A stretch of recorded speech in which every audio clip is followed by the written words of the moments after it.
My name is Isaac, and I live in North Carolina.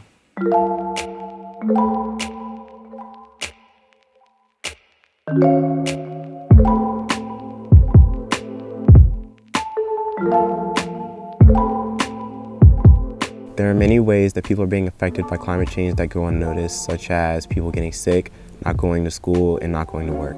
The reality is it's affecting everybody in minute ways that people don't even notice. North Carolina has been suffering at the hands of many relatively severe storms that we're not used to, such as the hurricanes, and then the weather itself has become very erratic to the point that we have all 4 seasons in 1 month.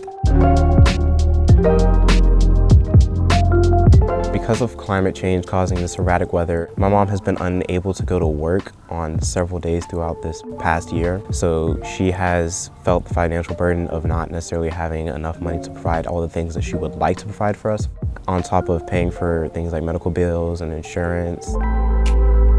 It makes me feel worried and concerned for the sake of my family, for my mom, and the stress that she's feeling. I'm a little bit lost as to what I'm supposed to do. Most recently, I joined up with ACE, and it has allowed me to grow in my leadership skills and my outreach skills. And participating in community events has been very important because it has helped me see other people's perspectives as well and see how they're being impacted directly.